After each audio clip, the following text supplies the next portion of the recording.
Hello, this is the Chapter 1 and 2 study guide for Ender's Game. To start off, again, Chapter 1, the title is called Third. First question, each chapter begins with a brief dialogue between unseen people.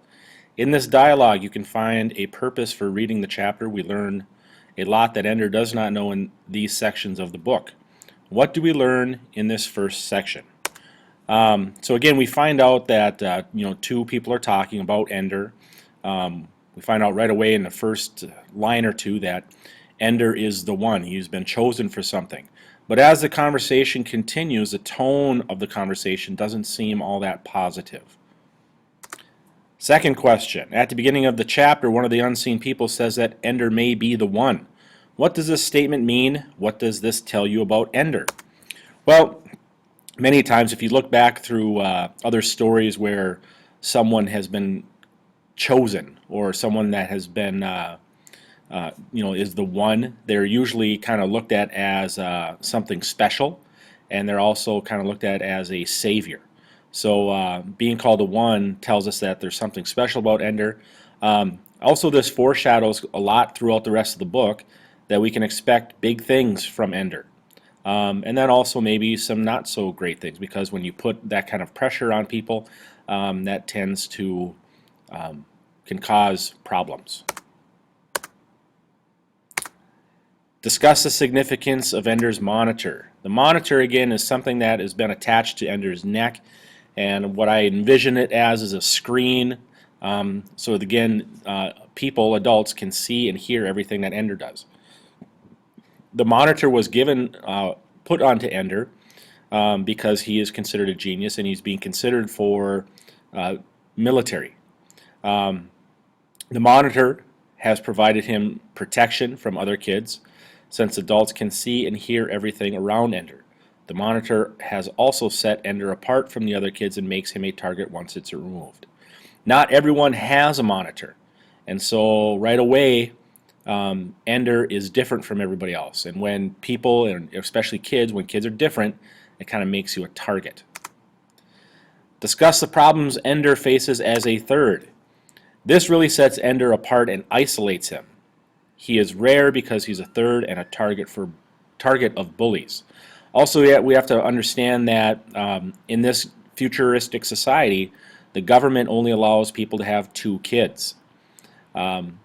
Ender's family, mom and dad, were allowed to have a third, which is Ender, because his brother and sister were geniuses and showed such promise. They didn't pan out as far as joining the military, but Ender has kind of the best of both his brother and sister. Question 5. Examine Ender's encounter with Stilson. What are his motives for handling this situation the way he did? What are the unwritten rules of combat that he breaks? Why has he never had to do this before now? So basically, Ender's fight with Stilson, he kicks him in the chest, and once he's down, he breaks these unwritten rules, and he kicks him again. He kicks him in the ribs, he kicks him in the face, he kicks him in the groin, and he does this so he doesn't have to fight this fight again. He wants to finish this fight once and for all, so the rest of his buddies, his gang, Stilson's gang, doesn't come after him. He's never had to do this before because of the monitor, but once the monitor was removed, his protection was removed. Moving on to Chapter 2, Peter. Peter is his brother, is Ender's brother, oldest brother. Describe Peter. How does he feel about Ender? Be thorough in your answer, as this will change over the course of the chapter. Peter seems like a typical big brother. He's bossy and sometimes a jerk, but he has an edge to him that tells us he's not right. Peter displays a genuine hate for Ender, again going back to the whole third thing, that Ender had his monitor in a whole year longer than Peter. The other thing too is, as we learn in Chapter 3, is that Peter looks at Ender as something that Peter never got to be. And so there's a huge resentment between Peter and Ender. Are Peter's threats real, a joke, or manipulation? What does he think his greatest talent is?